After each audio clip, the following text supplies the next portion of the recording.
salutations, ladies and gentlemen. Welcome back to another very special episode of the Unfiltered, Uncensored, and Unapologetically Black podcast show, Speak to the Mic. I am your illustrious host, Marlon Joseph, and you all know the drill. Here on this show, we like to do three things. We like to, one, provide helpful and useful content to the Black community. Two, we like to talk to Black men and women of all professions and all industries and entities regarding their professions and how they got started with it. And three, acknowledge those Black men and women of all professions who are using their professions, platforms, and positions of power to help move the culture forward in a more positive light, in a positive direction. Here joining me today is a very good friend of mine, fellow Rustite. Shout out to Rust College, because we produce a lot of great people at our HBCU, and I've had several of them on this show already, including two of my former professors at Rust. Dr. Nakisha Watts, who is a life coach, here to talk to me about the different things that we can be doing as it pertains to helping us from an emotional and psychological standpoint. Nakisha, thank you so much for taking the time out to be on this show and talk to me about these things. And before we get started, for all my listeners, make sure you all like, share, subscribe to my YouTube page. Make sure you check me out on Spotify and all other podcast platforms that you can find this podcast show on. Let me know what your thoughts are on previous episodes as it pertains to previous content that I've put out. Let me know what you think, and give me your constructive criticism as it pertains to what I need to be doing more of and what I can be doing less of too in that regard. So appreciate your support and your feedback as it pertains to this show. Now, Nakisha, we live in some very uncertain times and very troublesome times, with obviously the pandemic still running rapid, but not as rapid as it once did, for the last 2 years. People have faced financial hardship, emotional hardship, just domestic hardship in general. What can you say as a life coach, first and foremost? How did you even get started with even the idea of becoming a life coach? So let me say, I'm just excited first to be here. I commend what you're doing. I'm not surprised because, again, you are a Rustite, and by their fruits you shall know them. So we know that the fruit should see and the world to see. But let me tell you, I started life coaching because, just like everybody else, trying to figuring out what I need to do, what I can do, and somewhere, somehow, somebody, and I don't know if it was my mother or my great-grandmother or somebody, told me that I had to be everything and be everything at the same time. And I had to be good at it. Yep, absolutely. Right? I had to be good at it. I had to be the wife, the mother, the friend, good in my career, doing all of that. And I drowned in trying to do it all and trying to be an expert in it all, mainly because we watched our parents. We watched my mother do it all. But as I got older, I finally saw, and I had a conversation with my mother, because I was like, how did you do it? Like, I'm working all day. I'm trying to get the kids ready. I'm trying to clean my house, not clean. Like, I'm trying to do all of this. And she said to me, it looked like I did well, but I didn't. You didn't see me, in the bedroom crying and seeing how I'm gonna figure it out. You didn't see that. And so that sparked a light bulb for me. That sparked something in me to say, look, tell these women, you ain't got to hide your flaws. You can't clean and work all day. Like, you can't clean and come home and cook every day. And I wanted to be the example to say, sis, look, life happens. And if you can't do it all, hire somebody to do it. If you can't do it all, you do what works for your household, what works for you, and do that well. But you can't be the jacks of all trades. And that's what made me start being a life coach today. Wow. I mean, that's amazing to even say that, because we oftentimes, especially as millennials, we oftentimes face with so many different adversities when it comes to trying to balance out our work life with our marriage and family life and things like that too. So I share that sentiment with you in regards to juggling so many different things and trying to become a master of everything, when in all honesty, you become a master of none, because if you specialize in every single thing, then you specialize in nothing.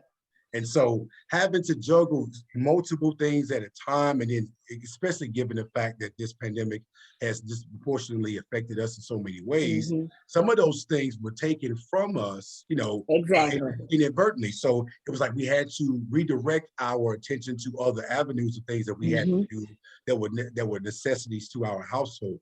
When it came to parenting, when it came to spousal, overall interaction, when it came to our work, if people were not laid off and not furloughed from their jobs, obviously they were given an even bigger workload to have to balance out, and which took away from their balance of family time and even took away their me time too. And so thinking about that from that perspective, I feel like, and this is what I want your opinion on, in regards to how we deal with these things on an everyday basis. What are some of the advices you've been giving people as a life coach when it comes to juggling, a multitude of things in one area? One thing I tell people, stop focusing on what you're not good at. Yeah. And just do the things that you're good at.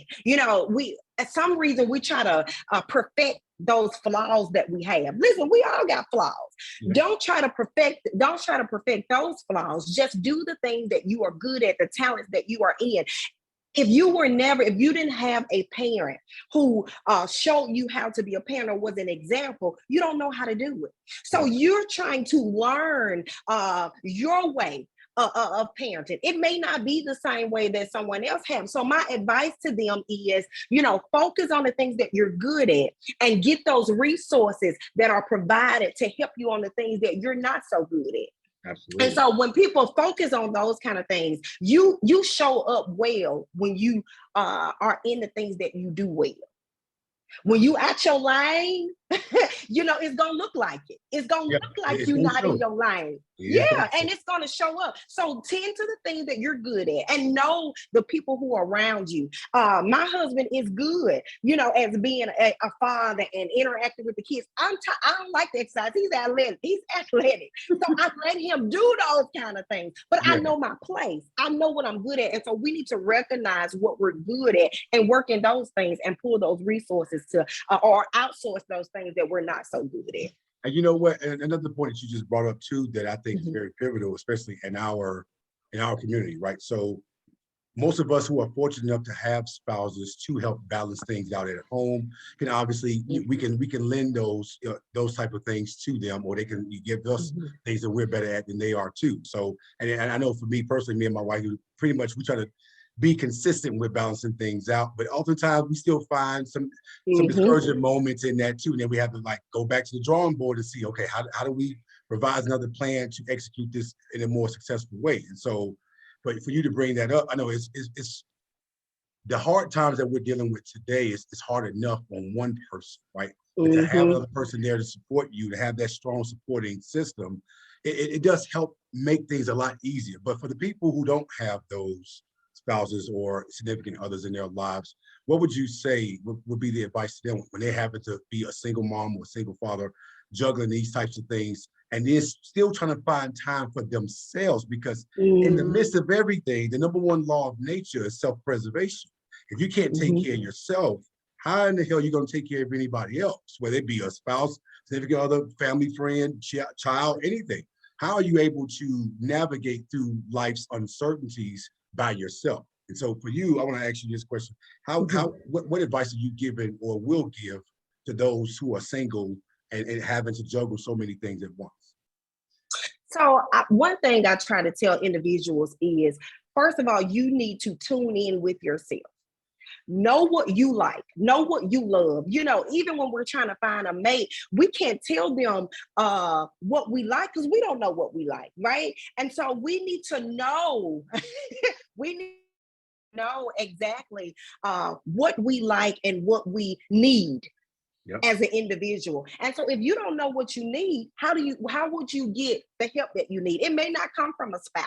It may not come from a significant other. But what do you need? What resources are out there that you can pull? Or who is your trusted friend? If you got friends and they can't help you out in a situation, you need to put them in the garbage. Throw them to the side because they should be your support team. They should be your support team. Absolutely. Right. They should be your support team. If I can't call my friend and say, honey, I ain't got no babysitter today. Look, I need to do this. My friend should be able to step in or find somebody to step in for me because you're my support team. Don't cheer for me on the outside. I need your help for real, sis. I don't want you to be in the crowd clapping for me. I need your help for real. And so looking who are those people in your life that you consider real friends, you consider real family, because you may not have a whole team, but you got one or two people, right? You got one or two people. And so identifying who those people are and be real with yourself, sis. You're struggling. Yep. You're it's okay struggling. To not be okay. It's okay to not be okay. It's okay. Yep. It's okay to not to be okay. And stop trying to hide your flaws, what's going on in your life. Listen, this is what I tell every single one of my clients. When you accept your flaws, people can't use those flaws against you. Simple as that. You know, if you bring up, I ain't got no money, I already know I ain't got no money. Right? You can't offend me. Right. Exactly. You can't offend me. So accept what you don't have, accept what you cannot do. And then you tell those people who you truly need that this is what I need help with. Simple as that.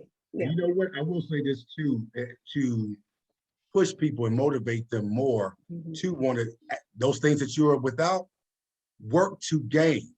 Just because you're without right now don't mean it has to stay that way. If you are in financial hardship, find ways and avenues to get out of that, right? So obviously it's easier said than done. I don't come from money. Right. A lot of us in the Black community don't come from money. I would say 95% of us, if probably more than that, don't come from money. But see, it's the mindset that you have that's going to help fully determine whether or not you're going to get out of this. You're either going to let it defeat you or you're going to defeat it. You can't do both. And so a lot of times when we face with these different adversities in our lives, we tend to sit here and soak in it and dwell on, okay, well, we don't have what we don't have. Okay, you know what you don't have. Now what's next? Now what is the plan to not have it anymore? That's the ultimate thing to that, right? So if you understand it, that you already know you don't have it. All right, let's start devising a plan to get it, and not just get it, but sustain it and keep it. Because getting something and keeping something are two different things. And so, it's two different things. Yeah. That's so correct. Yeah, and just listening to you, I have to say this, you have the voice and the energy of a public speaker. You sound like you even delivering a sermon right now. And it's about to bring me to tears how you just breaking this down like this. But it's the thing though, and the one thing I do appreciate and love about us as Black people is that we can be direct with each other. We don't have to keep sugarcoating things and giving people slaps on wrist. We have to be direct when it comes to, okay, you know what? Listen, I'm not okay. And that's okay because everybody don't always have it together. We're not going to always have it together. We're going to have those times where some times are harder than others. And then we're going to have times where it's not so bad. Now, we can be able to get past this once we understand what that it is. And so, I oftentimes say this on this show is that if we collectively, like you said, the whole friend aspect, which is very pivotal and it's a very essential to our growth as an individual. If you have those friends around you to help you grow in areas that you're lacking in, then that makes for a better friend. I can't call you my friend, my brother, or my sister if you're not even doing anything, let alone the bare minimum to help me gain that you see me lacking in. You see me lacking in this area and you're not helping me.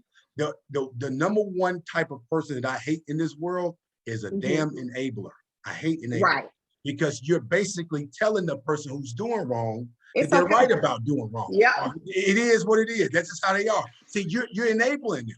You're helping them stay in that rut. You're saying that's how they always been. Now, ultimately, it is their decision to get out of it, but it's still part of your responsibility as their friend or loved one to help them. And my grandfather used to tell me this. He said, 10% of what happens to you is my responsibility. Now, if I give you information that you need to know and you don't apply it, I've done my part.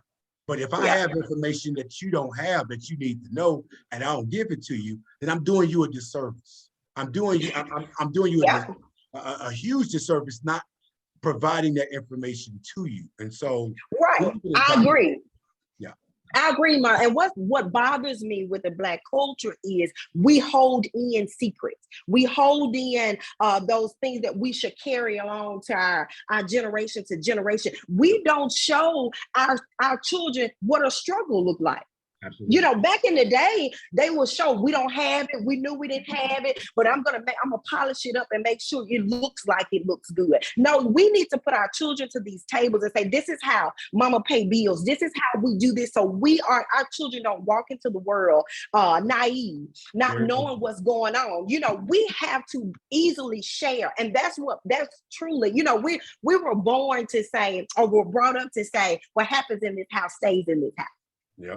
That's a saying that we all say, but it is our responsibility to lead those who are behind us, people we are connected to, people we talk to. My prayer is always on my job or wherever. I say, God, if you bring somebody before me, allow me or open the door that I can give them something that they need.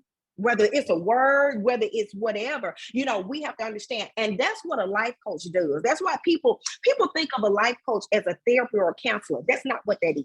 Yeah. Those people are licensed to talk about your past and talk about what happened in your past that traumatized you to do what you're doing now. A life coach simply deals with the present and how to push you forward to move or go to that desired level that you want. And they are your accountability partner. They're going to tell you, sis, you're making excuses. You're procrastinating. What's going on? If this is what you said you want to do, then let's do it. And what's so crazy is everybody should have a life coach. I got a life coach. Yeah. I have a life coach because I get in my own head. Sometimes I be like, oh my God, I'm not going to do this. I'm not going to do that. Oh, they're not ready for that. No, I have a life coach. And one thing she told me, she said, if you didn't come from a family of wealth, you should create a family of wealth, right? That's what you have to do. It's all about the mindset. Come on, you have to grow above what you see. Yep. And the only way you do that, you got to spread your wings. Absolutely. You got to spread your wings and experience things and look. And I don't care. And I'm not talking about you got to have enough money to go to a certain place. Listen, we have the internet. Let me say that right now. Yeah, okay. Listen, the reason why, let me get a little deep. Yeah, let me get a little deep. The reason why we didn't know we were no longer slaves is because the information got to us too late in Texas. Right? Yep. That's not an excuse anymore. It's not an excuse. The resources is at your fingertip. If you want to know how Dubai look it up. Yep. And when you look it up, you can say, oh, I want to go there. Don't be afraid. We think, oh, and I'm going too deep. So you just no. Listen, let it out. This is why we speaking to the mic, Nakisha. That's what we doing here. Talk your talk, sis. Talk your talk. Yeah. I just want people to know that you can no longer say money is keeping you from where you want to be. What's your desired level? You cannot do that. It's the change of your mindset. That's all it is about. And if you want more, you got to look for more. I don't care if you don't have enough money to go in the Gucci store, Louis Vuitton store. That don't stop you from going in there. How can you know you desire it if you don't know what it looked like? How can you say you want a Porsche and you don't know how much it costs? Since you got to be working to get that amount. So we have to experience things that we are not the norm for us, but I know about. And that opens opportunity for us to say we want more. We don't know we need more until we see more. And you know what? And you said a whole mouthful right there. And that speaks volumes to the very premise of this show, because if we're not able to hold ourselves accountable and be able to say, hey, listen, this information is out there for you. You have to go out there and get it. My uncle used to tell me that knowledge is not power, but applied knowledge is. So if you know something and you don't apply it, how the hell can you say you know it? You haven't even applied it yet. So you're basically hindering yourself from even applying that very knowledge that could help benefit you in the long and short run. And so we deprive ourselves too much out of fear a lot of times, because social media has played a huge part of this. And I know for you as a life coach, social media has obviously been brought up to you a number of times from your clients. So for you, what is your advice for those who are looking at social media and saying, well, I see this and I think I should be able to do this too? And it's like, well, we have this microwavable mindset where we think things is going to be so damn instantaneous that we oftentimes judging the work on the stage, but not the work that's being done behind the damn curtains. You don't know Yep. what someone's work or someone's struggle was to get to this place. Mm-hmm. All you see is the finished product. You don't see Right. anything else that this person has done or hasn't done to even gotten them to this place, what they had to sacrifice, because truth be told, success comes with a price. Mm-hmm. Whether you're willing to pay that price is clearly up to you. So for you, what would you say, how much of a factor that social media plays when it comes to your clients coming to you about discouraged things they're going through as it pertains to their self-confidence?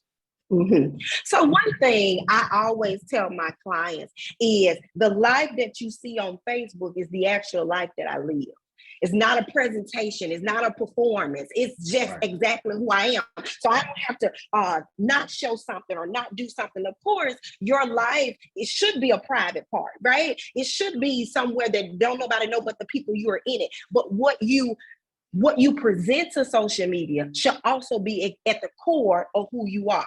So you got to know who you are, right? And I hate, and I try to tell people, I don't try to push no religion or anything on you, but whoever that you serve, whatever is your greater power, whatever you think it is, you need to get in tune with it, because that religion or that person or whoever you look towards to give you that information will tell you exactly who you are. Absolutely. And confirm to you who you are. So you don't have to do a presentation. And we always trying to explain ourselves on social media. I tell my clients all the time, just put the laptop down, honey. What are you explaining to people who don't even know you? They don't even know who you are. They don't know if you're telling the truth or you're lying. And who's gonna validate that what you said was right? Can't nobody do that but you. So we're trying to display something and show people something and get confirmation. That lets me know when my people when I'm in session and they tell me, I got a friend, she don't even like, she don't even hit like. I got all these pictures and she don't even hit like. And I said, oh, you pay attention to this.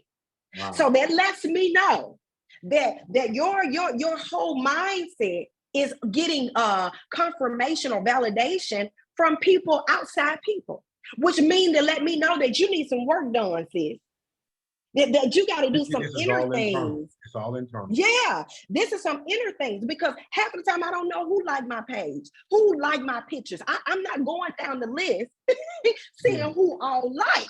That let me know there are some bigger issues. So social media was used to have a conversation with people, to interact with people, to be sociable. And it is the biggest thing with entrepreneurs, because that's how we get on a bigger platform to talk to people. But we have to know what we dish out is so important. And to be prepared to receive the consequences or the backlash on what you put out. If you open the door, people shall walk in. It's just that simple. You open the door, people don't walk in. I can't put it simple to anybody than that. I mean, that is as plain Jane as it goes, right? So, and you said something very just profound to me when it comes to social media. So I've seen this meme circulating around several times on social media when it says people seeking validation from people who ain't even valid. It's a mind over matter situation. People who mind don't matter, and people who matter don't mind. And so we're sitting here trying to basically get we're trying to gain self-confidence or self-esteem from others, when the key word in that phrase is self.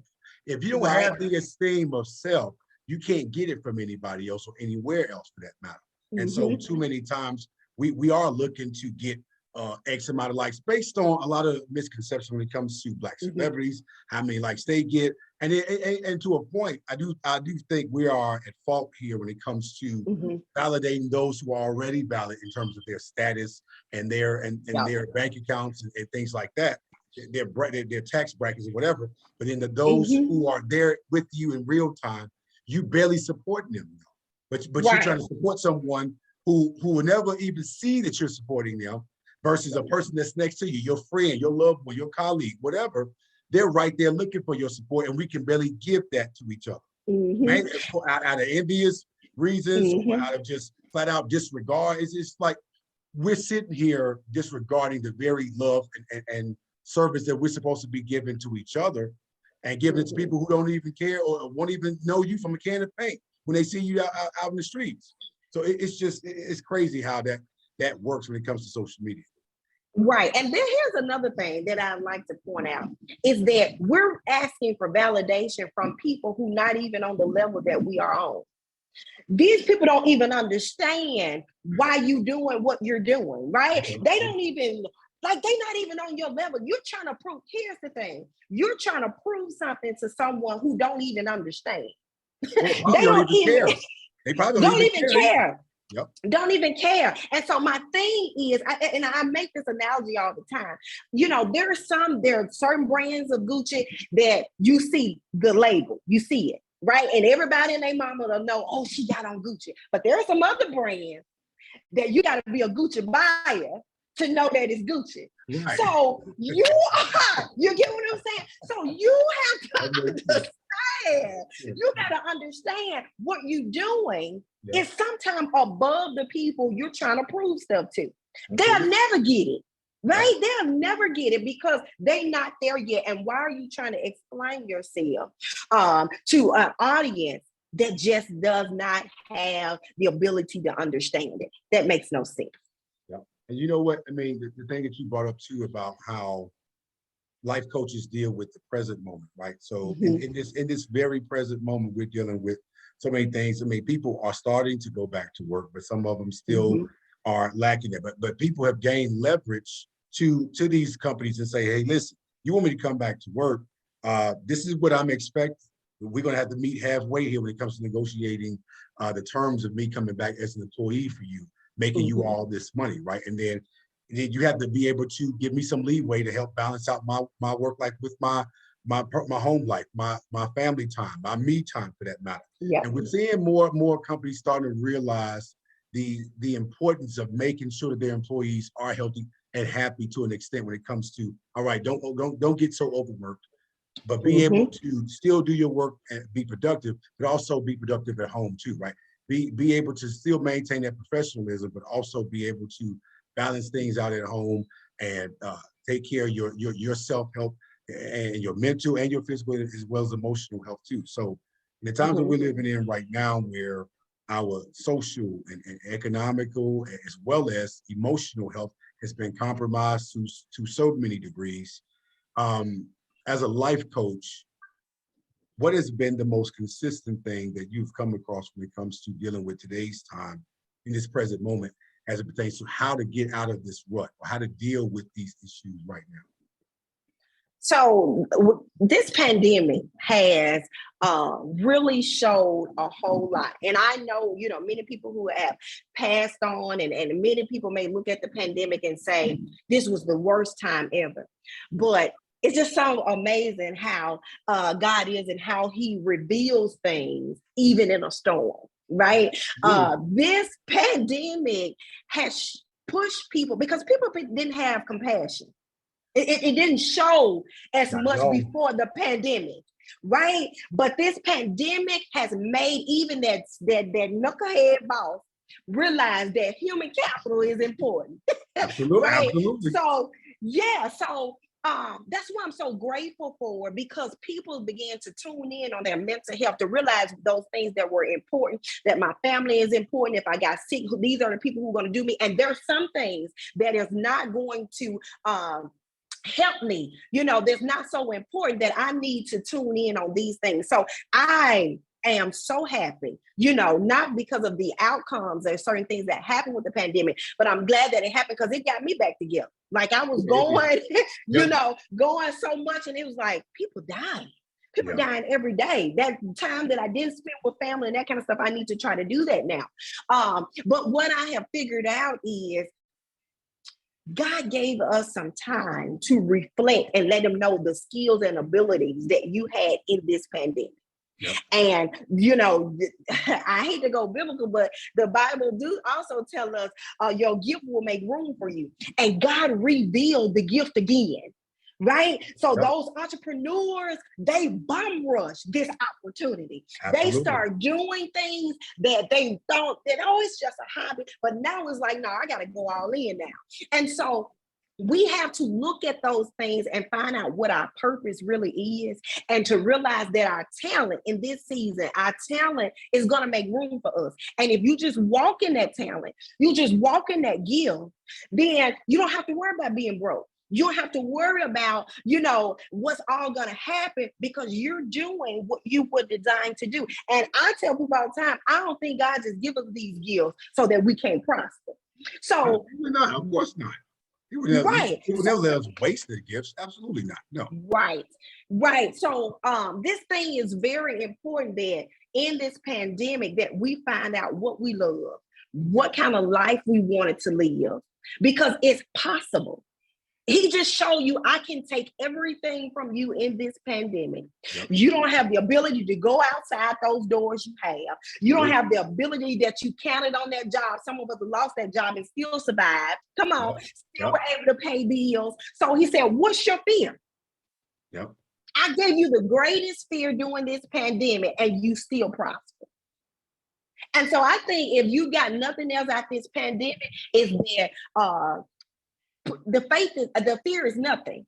Yep. You can do absolutely anything and prosper if you do the things that you need to do. Just do it.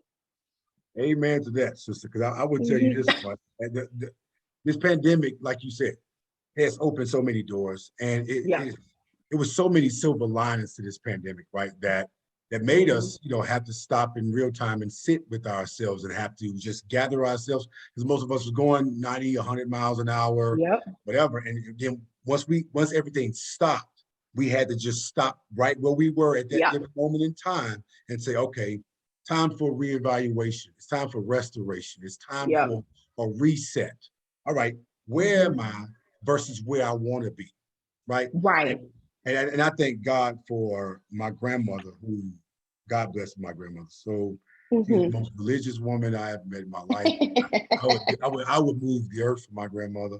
My grandmother used to tell me, she said that sometimes God will take everything away from you just to show you that you wasn't ready for it. He would bless you, but then take it all away just to show you wasn't ready for it. So everything you asked for, remember, you still have to be able to prepare yourself for what you're asking for, because faith without works is dead. So obviously, you still got to do your work. You still got to do the work. You can't just sit there and pray about it. You got to be able to be in preparation for it. You got to prepare yourself for that. And so one thing my grandmother also used to say, she said that we have to thank God for even our struggles, because when we look back on those struggles, things could have been a lot worse.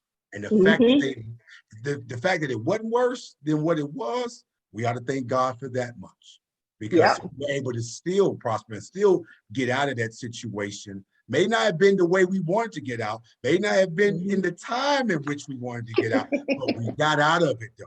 And so, and obviously, as human beings, we are impatient by nature, right? We want things to happen when we want it to happen. But especially in the Black community, we have this unfortunately, this terrible mindset of thinking that, okay, it's going to happen right away or it ain't going to happen at all. That's not how life works. Life is a process. You have to get carried before you crawl. You got to crawl before you walk. And if you're not taking those necessary steps throughout that journey to understand who you are in the process of that journey, then the destination really ain't going to matter as much, because you're not going to appreciate where you're destined to ultimately become. We have to be able to appreciate the journey along the way, as well as the destination. The destination doesn't matter, but the journey matters just as much, if not much more, because of what you're learning about self and what you're learning about other people around you. So the people around you obviously help mold, and it helps mold you and help you understand what's more important in life when it comes to your inner circle of friends and family and things like that too, because not all family members are treating you like family. Versus you have some friends, and it's funny because me and a lot of my closer friends, we talk about how we treat each other like family more than some of our own family members. And this pandemic has shown that too, because you've seen a lot of divisiveness happening throughout this entire ordeal, where people who you thought were closer to you wasn't as close until something happened, right? So and that's the thing about human beings. I always call humanity out for being full of it, because everyone's a nice person until it requires you to be a nice person. Now something Right. happened that requires you to bring that niceness out of you, and now you're not even doing it now. Now you showing you are all about self. Whatever you can benefit from gaining from me, from that's exactly what why you were around me. You were looking to benefit something from me, Yep. which kept you around me. So once I wasn't any use to you anymore, then you went on to the next person. So these type Listen. of relationships were tarnished and broken apart, and rightfully so, because again, when you cut the grass, the snakes will show. The Yep. snakes will show. So it's like, Listen. and during this pandemic, we have seen everyone's true colors. We have seen humanity's true colors when it comes to the pandemic. So with that information, we had to be able to take that and say, all right, what am I going to do with this to make it applicable to my life now? I know this now. Knowing is half the battle. I got to be able to apply it some kind of way that's going to benefit me and mine, and help me benefit other people around me too. Because at the end of the day, we're here to be of service to each other. If we're not doing that, then we are doing a disservice to each other. Exactly. One thing, it's an activity that I do with every one of my clients when we first come on, and it's called the Wheel of Life. And in that wheel, you're going to have family, you're going to have friends, you're going to have health, home, leisure time, all of those things. And I ask my clients to pick a number 1 through 10 and tell me how satisfied or dissatisfied you are with those. And one thing I find out is, and I tell them all the time, we do this activity because when you get ready to succeed, that dissatisfaction is going to pop up. And so some things going to change, right? One thing I am excited about is that it's always a plan. And that's how She Uplifts kind of birthed out. I had some trouble with family. You know how you used to being there for everyone? They call you at every activity, you at everything you need them to be. And then suddenly we had a disagreement. But it was the best thing that ever happened in my life. Do you hear me? We had a disagreement. And what I found out is that I had to detach myself where I was going and where God was taking me. I couldn't have them with me because family was so important to me. I was going to stop doing what I need to do. And so you need to identify those things or those pleasures or those things that are going to keep you from reaching your desired level. There are certain people that you're gonna, move because of it. And it's going to distract you. And so you need to be able to recognize that, know who they are. So when they pop up, you already be able to deal with it. And so that's why we do that activity, because if you're lacking here, it's going to show up and it's probably going to stop you from getting to your desired level. So if a relationship is tarnished and is no longer where it needs to be, identify what parts you had in it, learn from it, and keep it moving. Because if you can't try to mend something that was not meant to be mended, it's going to kill you mentally and successfully. And you're going to try to fix something that doesn't need to be fixed. Absolutely. And we oftentimes we oftentimes invest in so many different types of relationships based on the long period of time we've known that person, right? It's like, oh, I invested all this time with this person. We've been friends 20 years, 30 years. So I feel like the only reason why that's a big reason why I'm hanging on to this. It's like, well, if that person is not reciprocating that very sentiment to you, then it's a one-way street from this point on. Right? So we have to understand that relationships are supposed to be reciprocal. What you get in, what you put out into it, right? And so if this person is not putting into anything or pouring into this relationship as you are, not the same exact ways, because everyone is different, but as long as they're pouring into this relationship, it essentially makes it authentic. The amount of time you know somebody don't necessarily equate to it being an authentic relationship. You know somebody a long time and not know them at all, versus someone that you just met maybe a year or two ago, and you feel like you just, we're kindred spirits. We've learned, we think so much alike. We share so many common grounds here, and it's just like, okay, that type of relationship was authentic because the chemistry was there initially. Versus it may have been something minute that even brought you two together that had you friends for this long, but then when something happened, and the chips were down and you needed them to be by your side in support of you, then they wasn't so reluctant to even do that much or even give you that support that you gave them once upon a time in their own lives. Then that showed their true colors in essence, unfortunately. But we've seen people, not even just friendships, but we've seen relationships and marriages crumbling throughout this pandemic, where the divorce rates were skyrocketing through this time Right. because you happen to be stuck in the house with your spouse rather than now you got to sit in this. Now you're bickering and arguing about every single damn I like thing. this person. Now it's like, why is this damn shirt on the floor? Like wait a minute. When you're not even here, that shirt was right there. I get it when I get it. Now you're bickering and arguing about little bitty things. And so, and you realize, even as for some people who are introverts or extroverts, the introverts who don't like being around people during this time, they at least love the idea of being around a small circle of people. They weren't able to do it. So that messed with your mental and your emotional health when it came to that. And so I can only imagine how much more that it's been hurting a lot of people throughout this time, where some of those things hadn't even been revealed what they're actually going through, because so many people have been trying to like just hide and sneak these things under the rug and say, okay, I'm all right. But to your point that you made initially, it's okay to not be okay, because we're not perfect. We're not perfect human beings. We are imperfect beings who are going through things and going through life, trying to figure out things in life that's going to help benefit us and our own as well, and try to be of service to each other, at least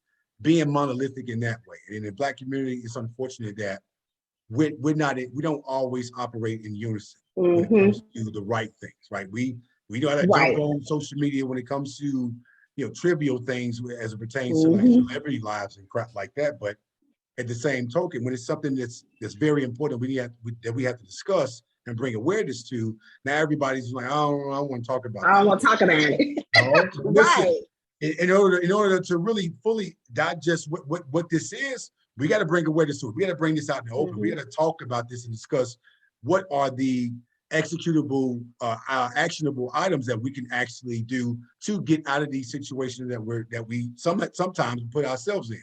Because some of these things are self-inflicted, and we don't want to admit that.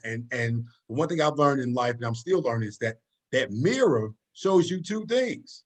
It shows you who you are and who you will ultimately become. And a lot of times we don't want to face that reality, which of course, it basically tells us that we don't want to hold ourselves accountable, but we're willing to hold everybody else accountable for things that we're not holding ourselves accountable for. And so I completely agree. And well, actually, this is exclusive news. But the end of this, by the end of this year, I am working on a book that's called Releasing the Guilt. And it's releasing the guilt because in a Black community, and we've all been brought up like this, we stick with family, which is good. But what happens when that family is toxic? What happens when that family member, you can't release peace? It's always something. You always find yourself in a hole. You're always giving. And it's like I have given everything, and now I have nothing, right? So you have to retune as a Black community is that, listen, I love you, but I don't have to associate myself because you're disturbing my peace. You are disturbing me mentally. And so releasing the guilt of when I release you, that I'm okay because that was best for me. We forget, mostly in the Black community, to take care of yourself, that you are important. Your feelings are important. You may not agree with how I feel, but that's how I feel. And you can't change that. That's how I feel.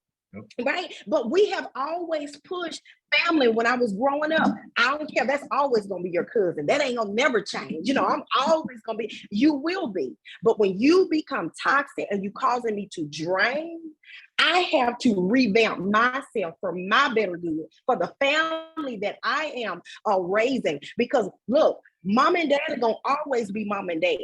But as a human being, your full responsibility is to make sure the family that you created is good. Absolutely.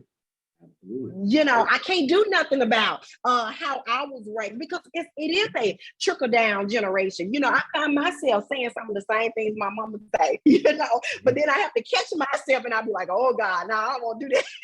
I don't want to do that. Some things aren't applicable to today's time that our parents did back in their time. Those things will either get you canceled, fired, or arrested in today's society. I mean, because everyone is so sensitive about some type of plight to a certain degree in today's time, where the rules and the values themselves not necessarily have changed, but the Right. way you basically incorporate those values have changed. The way you Mm-hmm. basically instill those values in your kids, in your household has changed because there's been a lot of laws and a lot of rules and regulations that's been put in place to say, okay, you can do this, but you can't do this to that Right. extent. It's like I Mm-hmm. remember a time where if you got in trouble in school, my mother would be, you couldn't tell my mother not to hit me because as a Right. matter of fact, what you telling me not to hit him, I'm about to hit him even more now. Knock him Now out. you gonna tell me what to do with my own damn child. No, you're not. So, but Come versus on. now, it's like we have to redirect that frustration with our kids, even if they make mistakes and doing things that Yeah. they're not supposed to be doing. Now we have to go a different route, not necessarily babyfy them, but at least Yeah. be able to have much more of a conversation with them than our parents even had. Because I'm not sitting up here deeming our parents as bad parents, but Oh not everything no. they did Mm-mm. was everything they did was for that time, and some of those things Time. did work, but let's be real, some of those things did not work and shouldn't have been done in the first place. But that's another story for another day because I Right. have I have truly challenged my listeners to do one thing for themselves when it comes to your emotional and mental health. Yeah.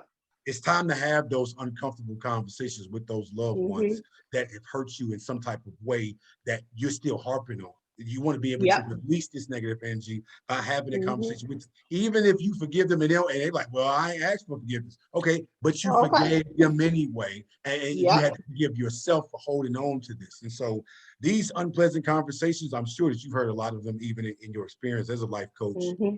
are very essential to our inner peace, our tranquility, our Yep. mental health, at least the state of that.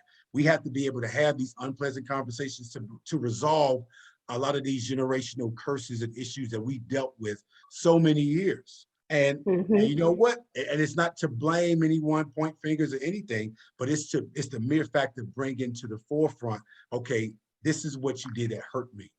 And Yep. I need to know, why did you do that? And it's Mm-hmm. okay if you don't fully give me the answer to that. At least I know, at least I asked you that question. And before Right. something else happens that transpired from this point on, at least we're having this conversation now so that if one of us depart from this world, we're not sitting with regret, wondering why we didn't have that conversation. And Yep. so many of us are just basically sweeping things under the rug and saying, Mm-hmm. okay, well, I'm all right now, when deep down you're not. And we have to have Right. these conversations. And that's why I have a problem. I don't have a problem with cutting people off, but I got a problem with cutting people off without getting to the core of what's going on. Mm. Because when you just cut people off, sometimes the other person on the side don't even know they offended you. They don't even know that there's an issue. And to prevent this from happening again, that's where you set those boundaries. Prevent from it happening again. I got to say, sis, don't do that no more. That I felt you triggered something that I'm used to. And I always tell my clients, when people respond to you a certain way, it has nothing to do with you personally. You just have triggered something that they're used to. And they said, no, it's time for me to defend myself because I was hurt then. Right? That hurt me then. So now I'm going to react to you. But if you argue with somebody who never got into it with somebody and never had an altercation, they're probably going to say, what's wrong? What did I do? They're concerned because that's what they're used to. So we have to really be woman enough, human enough to say that was a problem for me. And it's okay if they don't accept it or acknowledge it, but you identify that that's a problem for you. Absolutely. And you know Mm-hmm. what? I will say this too, to end it off on this. We recently saw something that happened in celebrity Yeah. life. It came to that type of situation escalated further Mm-hmm. than where it needed to go based on a joke. Right. It was a bad joke. Mm-hmm. At the same token, the fact that this man felt the need to have to defend Yep. his wife in a Mm-hmm. situation like that, when it wasn't necessarily even deemed for him to even defend her in that way. But he Right. overreacted to a Mm-hmm. situation that really was even beyond that situation. It was just Yep. a tipping point. It was just that last straw that broke the camel's back for him, Yeah. unfortunately, and it cost him obviously a 10-year suspension. But needless to say, one of my next episodes I'll be doing will be in regards to conflict resolution. The whole Okay. idea of being able to talk things out as adult men and women, or even children for that Mm-hmm. matter, without it resulting to physical confrontation. Every single Mm-hmm. thing does not have to result in violence. I Nope. remember seeing a few weeks ago, there was a young lady here in Atlanta that was at a bowling alley, with her family, got into it with another young lady over a bowling ball, and the other young lady's boyfriend went to his car to go get his gun and shot and killed this woman. Oh, wow. Over a bowling ball. Don't sit here and tell me this is not problematic in the Black community. You can't tell me for the life of me that there was not something much more simpler that it could have been done to resolve that kind of issue. This is a bowling alley. The whole damn place is filled with bowling. Got plenty of balls. This one ball was going to be the matter of life and death for someone. Really? Exactly. That makes no sense to me. And so we get so angry that other things that have bothered us that got us to this point, we overreact. It's from 0 to 100. It's never 10. It's never 20. We going right to 100. And then we can't deal when we black out and then the situation escalates. Once everything dies down, the smoke clears. Now we can't even remember exactly what triggered us off in the first place. Now you sit in the courtroom having to basically explain to the judge why you went off on deep end and killed this person. How are you able to explain that? These are psychological and emotional issues that we have to deal with. And so, and I know for you that you've come across many clients, they're not necessarily in this way of escalation, but having these anger issues where it's just like, I just want to just flip something over or hit somebody with something. Like, channel that anger and figure out, okay, what's the core of that? Because everything has a root. And what ways do you need to go to not let it escalate to a point where you're overreacting to that degree? It should never be like that. Nothing is ever worth that. And then seeing another person who ended up killing his own brother. It was actually an ATL rapper who sang the song "Re Ready," and that song is played in every sports arena. And this guy, his brother killed him at a gas station. I don't care what the situation was. I don't care how much money he owes you, whatever. There is nothing, and absolutely, I mean absolutely nothing, that couldn't have been mended for you to have gone to that result, to killing your own flesh and blood. Nothing. Again, we have so many psychological issues. We are walking PTSD, and we have to get to a better place where we're actually unpacking these issues and doing something about it in a more positive light. I do love the fact that we're more we're huge advocates now of today's time of mental health and prioritizing mental health as a priority, just like our physical health. But it can't just stop there. We had to start practicing these things on an everyday basis, even outside of talking to our life coach or talking to our counselor, our therapist. We have to be able to hold ourselves accountable, even in our own homes, in our own mental spaces too, and saying, well, you know what, that's not worth it. I'm not gonna do it. Even if talking to yourself is what you got to do, damn it, do that. As long as it don't escalate to something that you can't even explain to yourself, how did it get to this? How you did it. And I completely agree. People didn't like my, I guess my thoughts on the Will and Chris thing, but one thing I put on there. Like mine either. But one of the things I had put hashtag, my love protects my husband and his love protects me. But what our love should show and resemble our family. And I said that because we're not going to always have it together. But if we are helping each other, my love for him should be able to stop him from doing something that's going to mess up. You get what I'm saying? The whole entire family and vice versa, right? I could not see myself just sitting there and watching my husband going. I probably would have grabbed his shirt. What are you doing? Sit down, baby. Sit down. No, what are you doing? You crazy? We'll address that later. We will see him later because that's all it took. Right. So that was my point. And that even, I can take that further than husband and wife, but friends, mother, or anything. My love should be able to protect you. So when I see you hurting, I see you going crazy, I should be able to say, wait, sis, wait, brother, something is wrong. Come talk to me. Let me, hug me. It's not that serious. Let me stop it because I care for you enough that I don't want you to jeopardize your future earnings, your future things for your children, none of that. So if we love people, we should have enough love to protect them when we see them falling. Yeah, protecting them from themselves ultimately. Right. And people can sit up and tell me all they want that Jada shouldn't have to control the man. She's his spouse, right? If he ain't gonna listen to his damn spouse, who the hell he gonna listen to? Listen to, right? Yeah, because listen, I can tell you first and foremost, I've been a loose cannon. I've been a hothead. Right. But I can tell you, there's been times where my wife would be like, okay, listen, no, we're not doing that. Calm down, look at me. All right, channel Yep. all that. It's okay. We're gonna leave out of this. And when we've had this conversation about, okay, if this is a comedian making a damn joke. It wasn't Yep. a funny joke, but it was a joke Right. nonetheless. There was no malice behind it. There was no physical harm or threatening happening whatsoever. You could at least, at the very minimum, if you didn't like the joke, behind closed doors, away from cameras, but away from the paparazzi. Hey man, my wife didn't like that joke you made, and she's dealing with X, Right. Y, and Z. Man, you know what? I apologize, man. I didn't know. I don't follow you guys like that. I didn't know that, but Mm-hmm. y'all know me well to know I'm always picking I didn't people out mean of the it. crowd. Right. That's what comedians do. Typically enough, Yeah. you're looking in the crowd to see who's out there to make some type of parody about them, and it's not out of malicious intent. But Mm-hmm. at the same time, you got to be able to control yourself as well as your spouse being able to control herself too, because you were just Yeah. laughing. You was just laughing at Right. the damn joke. So now you see her face.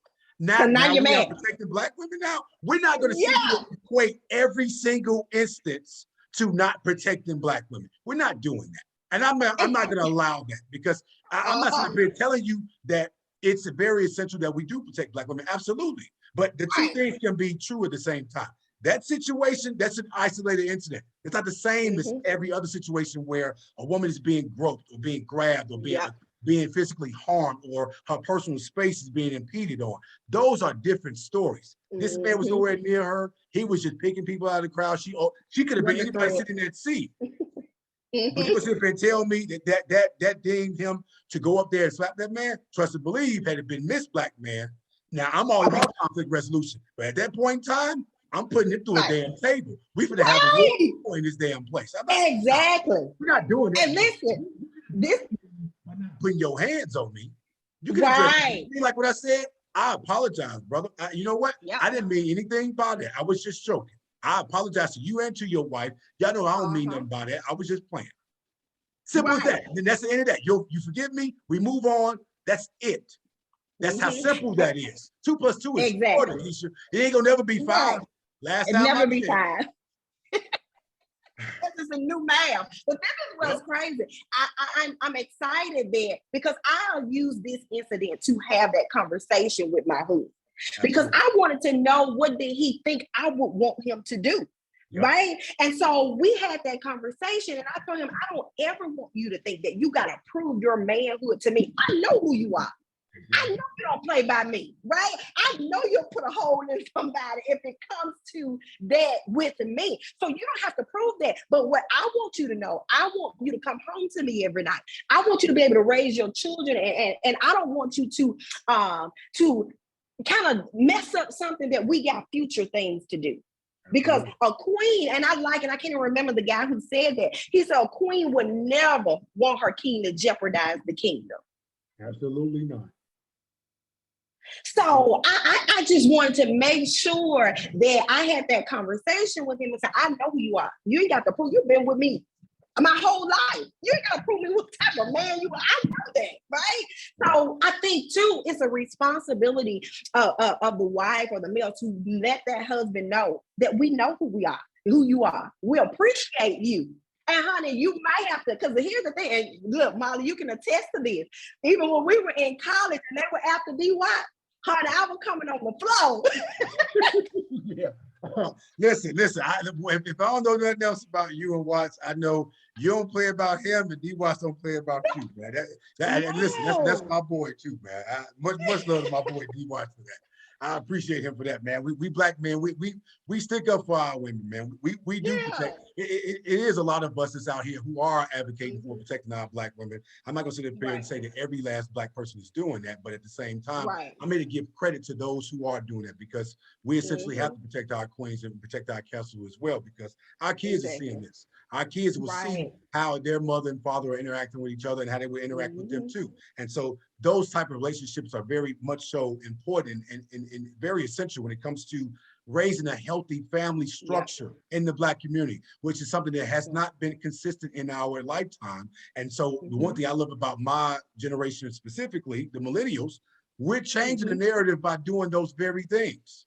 We're doing the very things that we knew that our parents either couldn't do at all or was doing, but couldn't do it. We took what they were doing and basically took it and ran with it and even added to that value, or they weren't even in positions of purview to do those things. And so for me, I appreciate every last one of my millennials who are making it happen in real time and making sure that we're obviously changing the narrative about our community when it comes to healthy lifestyles and healthy relationships in our family. So again, Nakisha, I can go on for days talking to you about this situation. I mean, this has just really brought even more brightness to my eyes talking to you about this because I listen, I definitely need to have you on the show again and talk more about other issues that pertains to being a life coach and what other advice to give people so that we're able to disperse this information out there so people can apply it to their everyday lives and be able to live much more promising and positive life. So again, thank you so much for taking the time to speak with me about this. Ladies and gentlemen, make sure y'all like, share, subscribe. Check out this episode. You are not going to want to miss any of this information that's being given by this Black queen here, who is a life coach, who is talking to the very essence of the things that we need to be doing in the Black community to help us move in a more positive and prosperous life, because we know we have it in us to do those very things. We just need all the right people and the right tools around us to be able to bring that out of us, because we have it in us to do it. Again, Nakisha, thank you so much for being on this show. I definitely look forward to having you again on this show. Let everybody know to check this out. I'll let you know what the other topics will be, because like I said, conflict resolution will definitely be something I would love to have your insight on as it pertains to that, and as well as a few others that I will be reaching out to in regards to that episode. So again, thank you so much for taking the time out. I definitely look forward to talking to you again soon.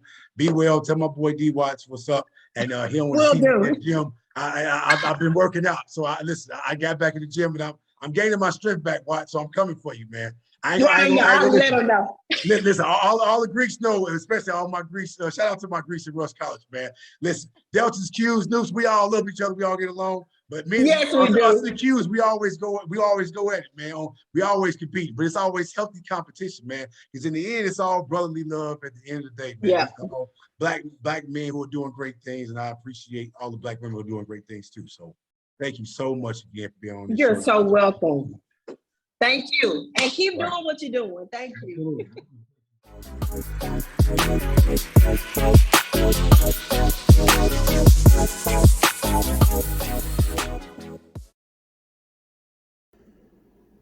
If you like what you've heard from this week's episode and would like to hear more from previous episodes, be sure to like, share, comment, and subscribe to my YouTube channel below. You can also find me on social media platforms at Speak to the Mic _podcast show on Instagram and Speak to the Mic podcast show on Facebook. Be sure to also like, share, and subscribe to my Spotify page at Speak to the Mic podcast show. As I put out more thought-provoking content, your opinion and thoughts are needed and appreciated. I thank you all in advance for your support and look forward to hearing from you soon.